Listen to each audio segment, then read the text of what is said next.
Guys, can we take a moment and talk about this? Children of undocumented foreign nationals will not be required to produce any form of identification before registering for admission at any school in Mzansi. Guys, I don't think you guys are hearing what I'm saying. Children of undocumented foreigners will attend South African school without any documents. No birth certificate, nothing. They just enter there. Because when your name is anyway, you're from maybe Mozambique, Zimbabwe, or as long as your parents cross the border illegally, you will have a seat in our school, our government school. Guys, our country is on autopilot. Yeah, it's driving, it's ruling itself. Yeah, like I feel like our president is dealing with other things. He doesn't have time to deal with South African issues. We are on our own. Yeah, we're leading ourselves. Imagine someone crossing our border illegally. A family crossing a border illegally. Then they take the mother and the father back home. Then the kids, they're attending here. No problem. They can attend. It's not a problem. Guys, what's happening in our country? I fail to understand. What's happening, guys? What did we do to deserve this? It seems like we are Zenzela, you do whatever you please. No leadership, nothing. First of all, if your parents, they cross the border illegally, it means you are also illegal in our country because you don't have any form of documentations. Guys, we need to pray for SA. It's going from bad to worse. Every child has the right to education. You know, that is the slogans that the whole world is using now against South Africans.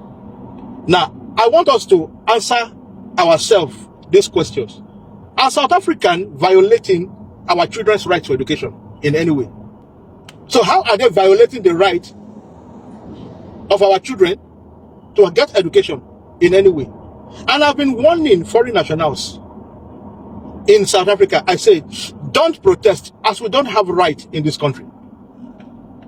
When you protest and swear at them, you are aggravating them. At the end of the day, your children will be at the receiving end. Now, there was a story that is trending that they were singing Amba Kweri Kweri to the children. What were you expecting? No, what are you expecting? Because you too swear at Jacinta. You swear at South Africans. You even threaten to kill them. The foreigner that threatened the life of Jacinta, that threatened to kill her, did the police also invite that foreigner for questioning? Because if they did not invite the foreigner for questioning, then it is unfair. You invited a lady to police station for questioning, or you are arresting a lady for fighting for the right of children in South Africa to be educated. What kind of law is that?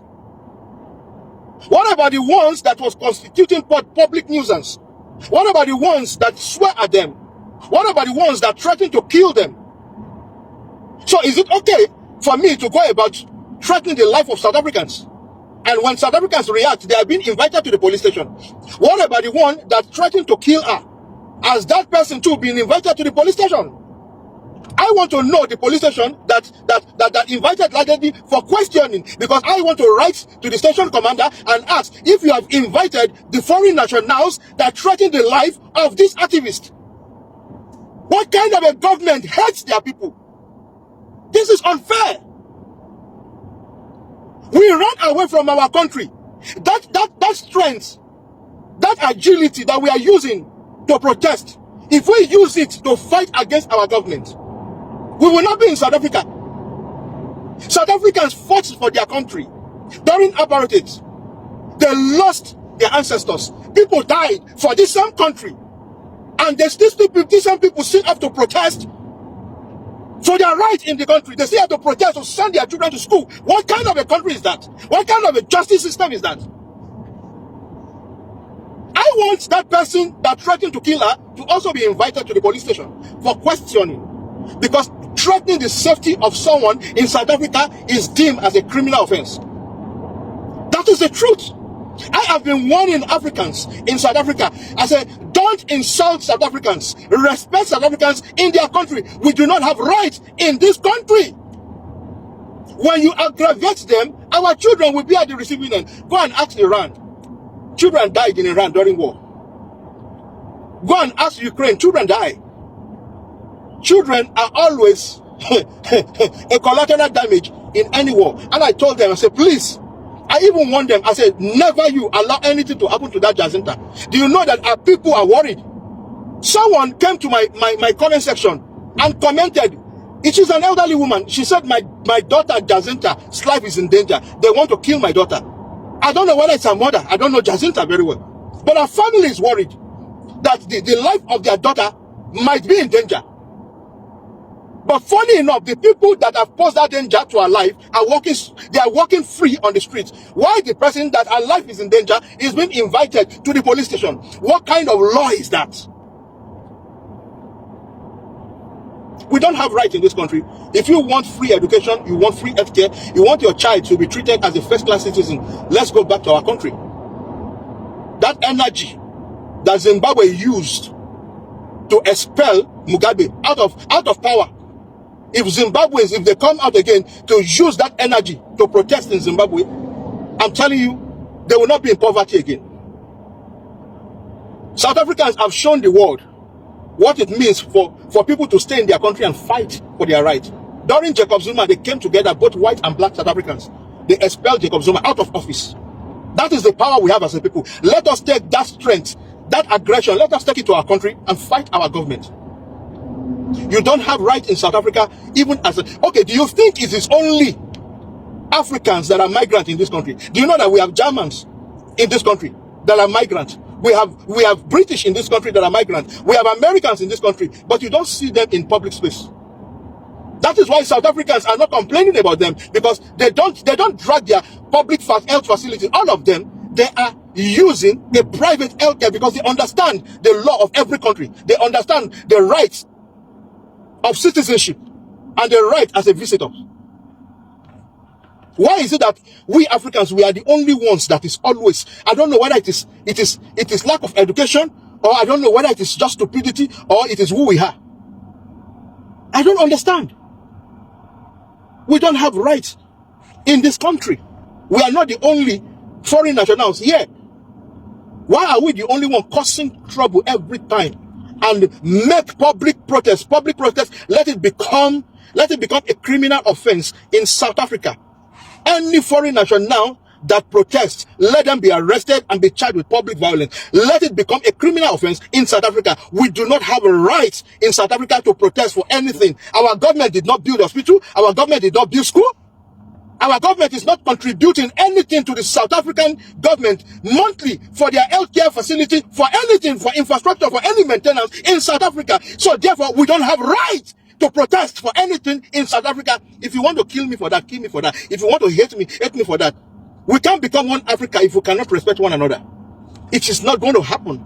Some schools in Western Cape charge up to 4,000 rands in a month. And when the parents, when they question the schools, why should a public school charge up to 4,000 rands? They were being told that the government is not contributing enough towards the maintenance of the schools.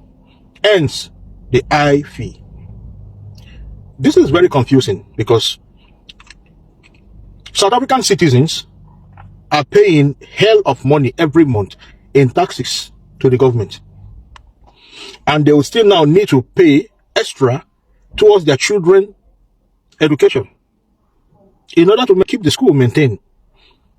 That is really, really ridiculous. And this now is now bringing some clarity as to why foreign national kids are being given first preference over South African kids.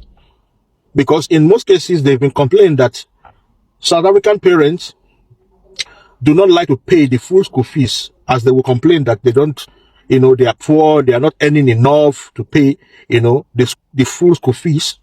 And there's nothing the school will be able to do. The school cannot take a legal action. The school, won't be able to seize the result of the kids, because it's a public school that is under the Department of Education. So I can see that this is the reason why in most cases, children of foreign nationals are being given first preferences than the South African kids, because South African parents will always enforce their rights as a citizen and decline to pay some certain amount of money to a public school, which is unfair. To give the children of foreign national first preference over the citizens of the country. I think this in South African parents, they need to have this discussion with the Department of Education, because this is not right. And then, you know, what the schools do is they will bring a lot of activities. You know, they will introduce a lot of activities to justify the high fees that parent has to fork out. I mean, it is not easy for a parent to pay 20,000 rands out of their salary to SARS. They will pay medical aid, they will pay rates. Even in Western Cape, owning a house in Western Cape is a nightmare, because you pay rate and every year the rate goes up as your house increases in value. You understand what I'm saying? So every year everything is going up, school fees are going up. And do you understand how difficult it is for a parent to have to still cough out extra fees towards their children's education just because the government isn't doing enough? But the government is taking enough from their tax and not servicing the public facilities that is meant to benefit the citizens. I mean, there should be dialogue to this. I think the Department of Education needs to be brought into this to explain things, because, I mean, in many provinces in South Africa, public school, I mean, the fees is almost close to what private schools are charging. And then South African citizens, they are supposed to be enjoying free education. Free education, that is supposed to be their constitutional right. That's the truth. So now, if there's no free education, why can't they pay cheaper amount of money towards school fees? Why paying huge amount of school fees? High school, you pay up to 4,000 rands. Primary schools, you pay about 1,800, 2,000 rands. And most of these parents, they don't, how much is their salary? How much is the minimum wage? I mean, schooling and the school fees and all these things need to be regulated by the government, because these prices are so unrealistic to me. I stand to be corrected. I mean, this is just a dialogue. Maybe I'm wrong.